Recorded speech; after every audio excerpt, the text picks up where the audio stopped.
Bom, hoje nós estamos começando um tema novo e um tema muito especial. Durante esse mês nós vamos falar sobre autocontrole. Você já parou para pensar como o autocontrole é importantíssimo para a nossa vida?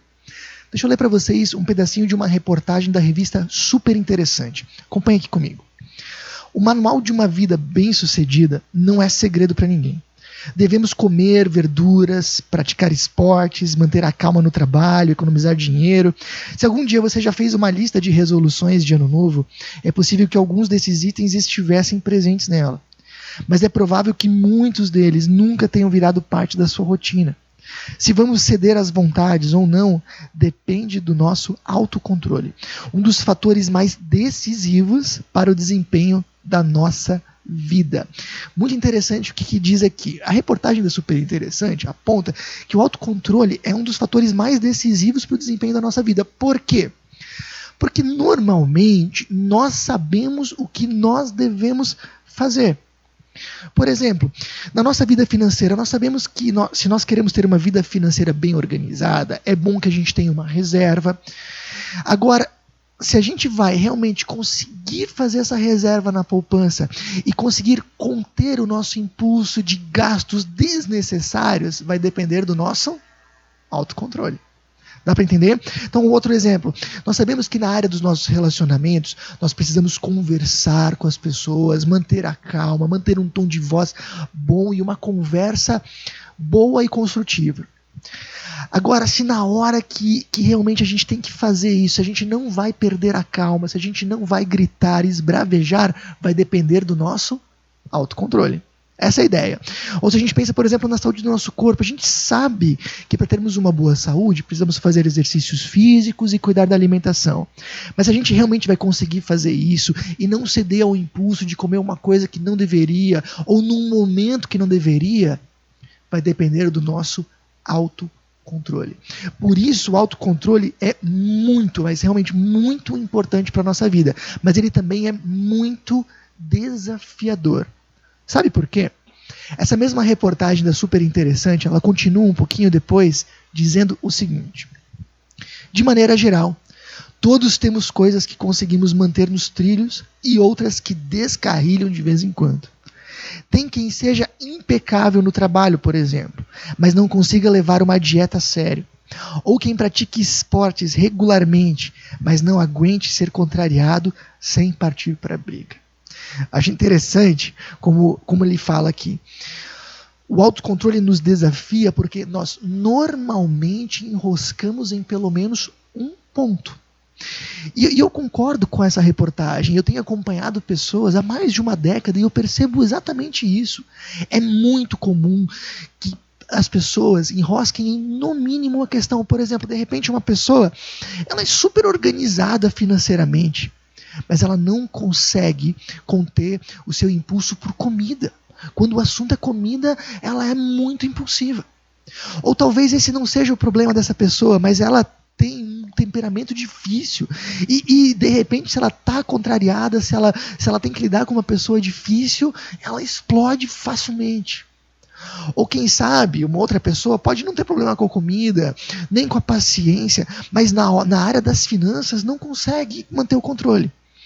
Quando vê uma placa de promoção, de liquidação, não resiste, acaba gastando o que não tem, e aí depois está lá escondendo boletos do marido ou da esposa. Ou de repente mentindo para o seu cônjuge, dizendo que comprou um número de peças de roupa menor do que realmente comprou. E aí está ali tentando pegar um dinheiro de um lado para fechar o buraco do outro, e assim vai, a vida financeira fica uma bagunça. Normalmente nós enroscamos em um ponto. Por isso, durante essas lives nesse mês, nós vamos falar sobre vários pontos que desafiam o nosso autocontrole. Se de repente hoje a gente não falar especificamente algo que vá direto ao que você está precisando, continue participando com a gente, porque provavelmente em algum momento a gente vai falar algo que vai falar profundamente ao teu coração. Tá joia? Bom, hoje nós escolhemos o primeiro tema dessa série, controlando a impaciência. E por que a gente escolheu justamente esse tema? Porque o controle da impaciência determina a qualidade dos nossos relacionamentos. Uma pessoa que não consegue se controlar, que não consegue controlar a sua paciência, que explode facilmente, ela vai ter seríssimos problemas de relacionamento, ela perde amizades, ela vai ver talvez os seus próprios filhos se afastando dela, ela é uma pessoa que caminha a passos largos a engrossar as filas de divórcio. Eu já vi pessoas extremamente explosivas e normalmente o final é o mesmo. Terminam sozinhas em algum apartamento, recebendo, cai lá uma visita de um filho ou de um neto. O preço da nossa impaciência com as pessoas, da nossa explosividade, é normalmente a solidão. Não só isso, também pode trazer perdas significativas de possibilidades. De repente, você pode ter competência técnica para ser promovido, mas você não ganha essa promoção porque seus chefes sabem que, apesar de você ter capacidade para ganhar um cargo maior, você não tem capacidade relacional para isso, e que se ele te promover, você vai prejudicar todo o seu setor por causa da sua explosividade, pavio curto, impaciência. Então, a gente pode perder oportunidades bem significativas por causa disso também. Então, precisamos aprender a controlar a impaciência. E normalmente, quando a gente lida com a nossa impaciência, a gente normalmente tem algumas desculpas que servem como defesa. Uma das desculpas que eu mais vejo as pessoas usando é dizer que a culpa é do outro. Não, Jorge, não é que eu sou impaciente. É que o meu marido é um teimoso. Não, não é que eu sou impaciente, é que a minha esposa é uma chata. Não, Jorge, não é que eu sou impaciente, é que meus filhos são um terror. Meu chefe é um problema. Meu vizinho, então, nem se fala. Pessoal, isso é uma desculpa. Sabe por quê? Porque todos nós temos que lidar com pessoas difíceis. Todos nós que temos filhos, em alguns momentos eles vão testar nossa paciência. Todos nós que somos casados vamos ter em algum momento conflitos no casamento. E se você está reagindo mal, não é porque você tem problemas maiores do que as outras pessoas. É porque você está lidando mal com a situação, com impaciência. Segunda desculpa que a gente usa muito, eu ouço muitas pessoas dizendo eu sou assim mesmo. Você sabia que eu era assim quando casou comigo? Você sabia que eu era assim quando me contratou, quando se tornou meu amigo? Eu sei que as pessoas têm características diferentes, temperamentos diferentes, e que têm temperamentos que são naturalmente mais explosivos, mas isso não pode ser desculpa. Todos nós precisamos aprender a domar o nosso temperamento, por mais explosivo que ele seja. E você consegue, sabe como eu sei? Imagina, por exemplo, que você está nervoso com uma situação, está brigando com os filhos, ou sei lá, com alguém. E de repente você recebe a ligação de alguém que é muito importante, que é uma autoridade para você, que você não pode desrespeitar. Vamos dizer, está ligando seu chefe ou um cliente muito importante. Você vai gritar com ele no telefone? Eu aposto que não. Se você não puder recusar a chamada, você vai respirar fundo, vai se acalmar e vai responder da maneira mais calma possível. Sabe por quê? Porque você consegue se controlar quando você realmente acredita que aquela pessoa merece seu respeito. O problema é que às vezes a gente acha que algumas pessoas a gente pode desrespeitar e outras não. Mas na verdade a gente precisaria respeitar todas elas. Terceira desculpa que eu vejo muitas pessoas dizerem é que a impaciência me faz ser respeitado. Não, se eu não gritar, ninguém me ouve. Se eu não gritar, as coisas não funcionam. Desculpa também. Você não precisa de impaciência, de grito, para se fazer respeitado. Se você for respeitado porque as pessoas têm medo de você, porque elas ficam pisando em ovos, esse respeito é muito temporário. Hora ou outra elas vão se afastar de você. Mas você pode ser respeitado pela autoridade. E a autoridade não tem nada a ver com gritos e esbravejos. A autoridade é a habilidade de ser admirado pelos outros. Se você for respeitado pela admiração, as pessoas vão te respeitar sempre, mesmo quando você não está perto. Esse é o caminho certo. E se você acredita que você precisa gritar para os outros te respeitarem, você está indo para o lado errado. Desculpa te dizer. Sabe, nada de bom pode vir da nossa impaciência. Isso está inclusive na Bíblia. Verdade, no Salmo 37:8, você vê o seguinte, deixe a ira de lado, não se enfureça. E ele acrescenta, não perca a calma, isso só lhe trará prejuízo. Tudo o que você consegue se enfurecendo com ira e perdendo a calma é prejuízo. Nada de bom vem disso. Isso vai muito ao encontro do que um grande pensador chamado Dale Carnegie fala. Ele é um escritor, orador e, olha só, conselheiro de líderes mundiais. Ele diz: qual é a única forma de ganhar uma discussão? Não entrar nela. Quando as palavras viram gritos, quando uma conversa vira uma briga, tudo o que você vai colher é destruição. Não importa quem terminou a discussão por cima ou quem não. Tudo o que vai colher é desgaste de relacionamentos.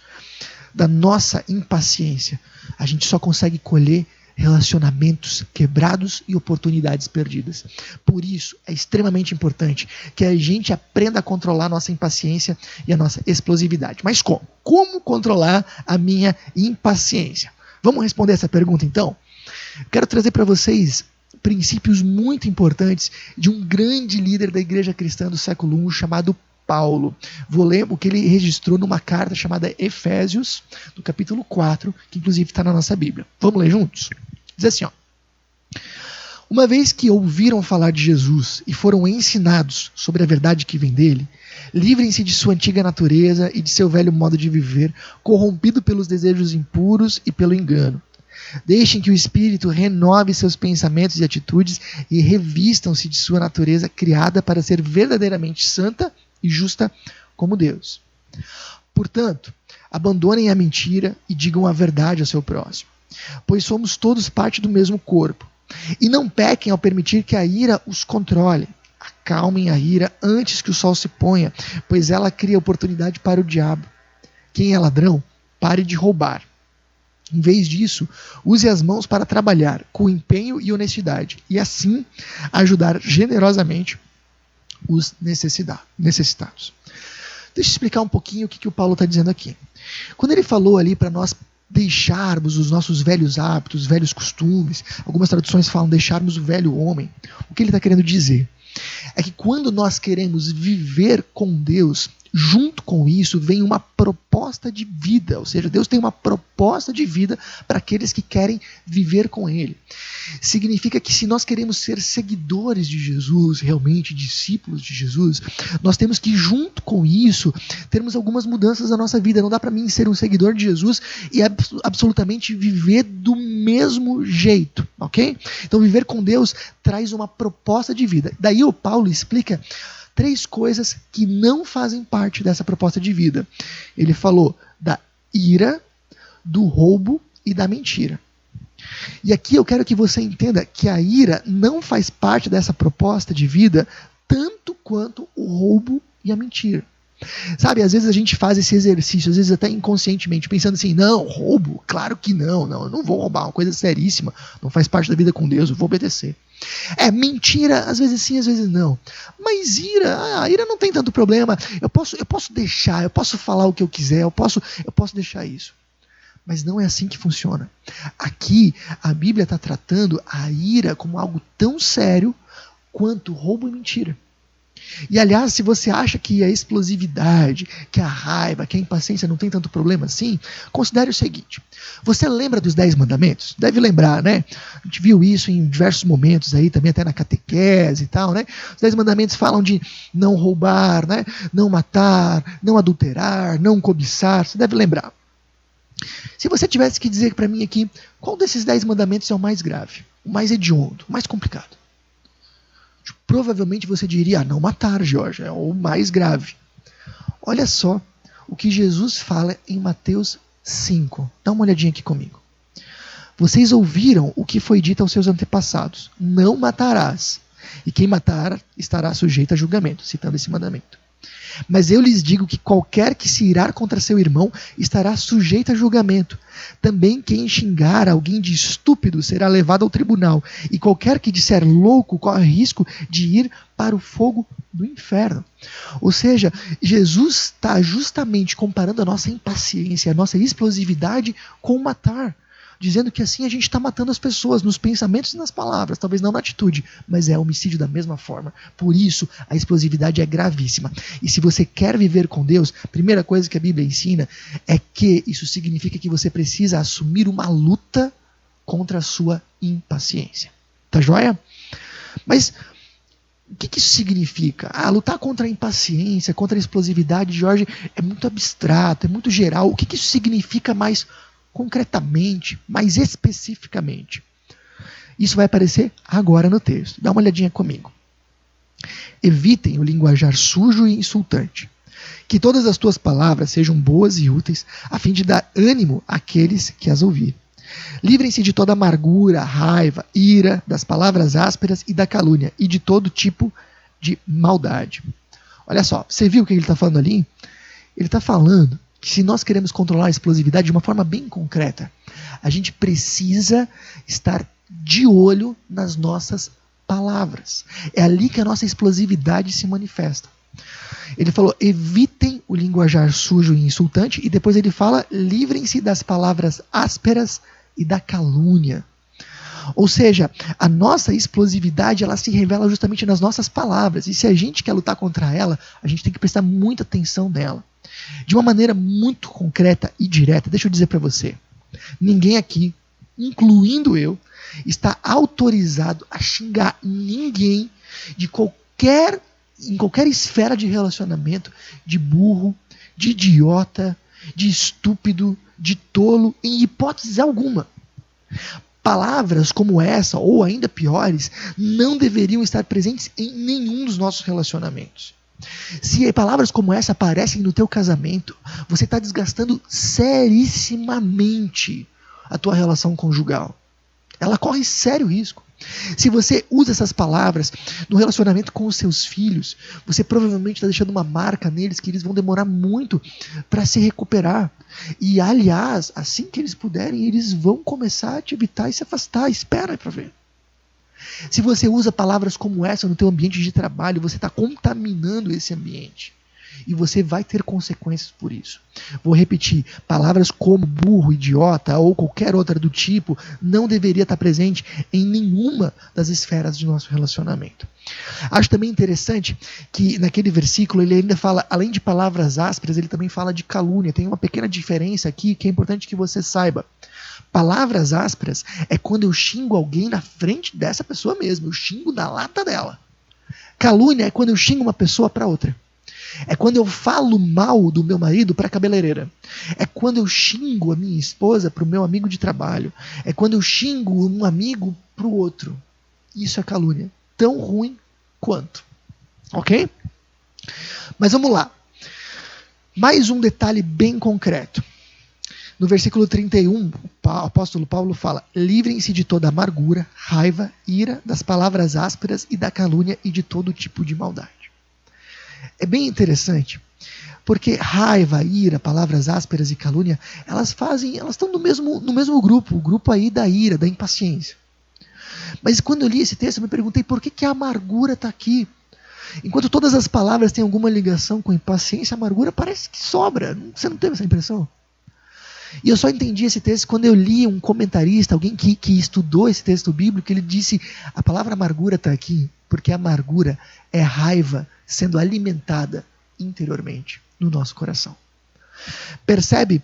Nós erramos quando nós explodimos e ferimos alguém, mas nós também erramos quando nós nutrimos essa raiva aqui dentro, alimentando ela diariamente no nosso coração, xingando ela no nosso interior. É aquilo que acontece, a amargura é aquilo que acontece quando, por exemplo, alguém te magoa e você não explode, não fala nada, vai para casa. E aí, naquela noite, você fica pensando como aquela pessoa pôde fazer isso comigo, falar isso depois de tudo que eu fiz para ela. Depois de alguns dias, você vê uma publicação no Facebook daquela pessoa e você pensa como é que essa pessoa pode ficar aí sorrindo, quem não conhece que te compre. E você fica alimentando essa raiva. Isso é amargura. Por isso, daqui, a gente pode tirar uma lição muito importante. Você quer lutar contra a sua explosividade, contra a sua impaciência, porque você está convicto que isso não faz parte do plano de Deus para você? De uma forma bem concreta, isso significa não alimentar a raiva, não alimentar a amargura das pessoas. E isso é muito sutil. Você pode ser uma pessoa que não explode, grita e xinga, mas uma pessoa extremamente amargurada que vai xingando as pessoas no seu coração. Cuidado com isso.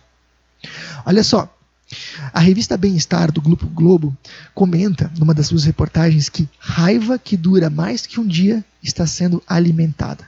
É natural que a raiva dure até 24 horas. Passou disso, ela começa a estar sendo alimentada. Ela só está no nosso coração porque dia após dia a gente vai lá e faz a manutenção dela. Como ele pôde, como ela pôde. E é interessante que o apóstolo Paulo, nessa mesma passagem que a gente leu, diz: acalme a ira antes que o sol se ponha. Porque se você não acalmou a ira, em um dia já vai virando amargura, amigo. Cuidado. Então, perceba, se a gente fosse fazer um quadro daquilo que nós já falamos até agora, a gente teria 3 colunas. Olha só. Primeiro, como é que a gente controla a nossa impaciência? A tarefa, então, é lutar contra a nossa explosividade. Essa é a tarefa geral. Agora, de uma maneira bem concreta, o que eu faço? Cuide das suas palavras e não alimente a raiva no seu coração. Ok? Aí você chega no último ponto e pergunta: tá bom, Jorge, deu para entender bem agora o que eu preciso fazer. Mas como? Como eu faço? É muito importante que a gente responda a pergunta do como, porque senão a gente sai de uma mensagem como essa decidido. Não, a partir de hoje as coisas vão ser diferentes. Mas passam uns 2, 3 dias, passa uma semana, 2 semanas, e quando a gente olha para trás, se a gente não cuida, a gente está exatamente da mesma forma, exatamente do mesmo jeito. Então, como a gente pode realmente mudar de uma forma duradoura, de uma forma realmente substancial? O Paulo conhece esse dilema. E o final do texto que a gente leu vai exatamente responder a pergunta do como. Em vez disso, ele continua: sejam bondosos e tenham compaixão uns para com os outros, perdoando-se mutuamente, assim como Deus perdoou vocês em Cristo. Portanto, sejam imitadores de Deus, como filhos amados.